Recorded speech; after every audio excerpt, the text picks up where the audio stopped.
Nais ni Marikina Representative Stella Quimbo na bumuo ang Kamara ng Special Oversight Committee na bubusisi sa Confidential at Intelligence Funds o CIF ng iba't ibang ahensya. Sa kanyang pagharap bilang kinatawan sa plenaryo ng panukalang budget ng Commission on Audit o COA, sinabi ni Quimbo na dapat maging mas malinaw ang paggamit ng bilyong-bilyong pisong pondo. Kaya ang kanyang mungkahi, magkaroon ng kumpletong access ang komite sa mga report na isinusumite sa COA ng mga ahensyang may CIF. Ito na nga po ang dahilan kung bakit meron po akong panawagan na mag-create po tayo ng isang special oversight na meron pong kasamang member ng minority. Nang sa ganun po, kung meron pong submissions patungkol po sa confidential and intelligence fund sa Speaker, ay agad-agad po mayroon pong access ang ating minority members. Ayon sa COA, nitong Enero nagsumite ang Office of the Vice President ng ulat hinggil sa paggastos nito ng 125 milyong pisong confidential fund. Nangako ang COA na tatapusin sa November 15 ng audit ng naturang pondo ng OVP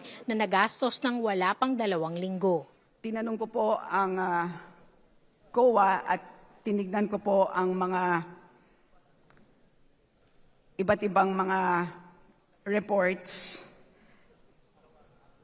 pero hindi po ito nagastos sa loob ng 19 days, kung hindi 11 days po. Ayon sa COA, malaking hamon ang pagbusisi sa CIF dahil siyam lang ang empleyado sa unit na nag-audit ng liquidation reports. Para kay Albay Representative Edsa Lagman, patunay ito na dapat nang bawasan ang mga ahensyang nakakatanggap ng CIF. Dapat din daw maghigpit sa paglalabas ng naturang pondo, lalo na kung hindi naman nagsusumite ng ulat sa paggamit nito ang ilang ahensya. Perhaps we can condition releases on compliance. Yes.